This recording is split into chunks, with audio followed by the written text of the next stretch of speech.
भोजपुरी के power star Pawan Singh का birthday Lucknow में मनाया गया और बहुत ही धूमधाम से मनाया गया। आप लोगों ने इनके बर्थडे का वीडियो तो जरूरी देखा होगा। आपको बता दें, इनके बर्थडे पार्टी में गुंजन सिंह भी पहुंचकर मंच पे एकदम तहलका मचा दिए। लगातार गुंजन सिंह और पवन सिंह की तस्वीर सोशल मीडिया पर सुर्खियां बटोर रही हैं।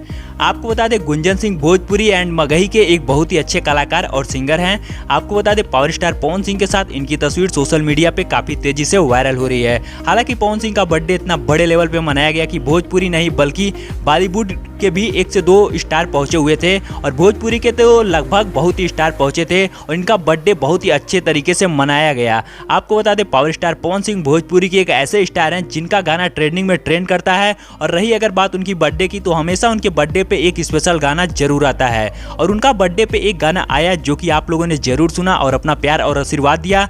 आते ही 4 से 5 घंटे के अंदर ये गाना नंबर 1 पे ट्रेंड कर रहा है। जी हाँ दोस्तों, ये एक भोजपुरी के लिए बहुत ही अच्छी बात है। वहीं खेसारी लाल यादव पवन सिंह के बर्थडे में नहीं गए और आपको बता दें, इसके लिए इनके फैंस काफी ज्यादा नाराज हैं खेसारी लाल यादव को लेकर और बहुत ही बड़ी बड़ी अपडेट आप लोगों के बीच आती रहेगी। तो आप लोग फटाफट से इस वीडियो को लाइक करके चैनल पे पहली बार आए हो तो चैनल को सब्सक्राइब करना बिल्कुल भी मत भूलिएगा। और हमारी वीडियो आपको कैसी लगी नीचे कमेंट में जरूर बताइएगा और इस वीडियो को ज्यादा से ज्यादा शेयर कीजिएगा।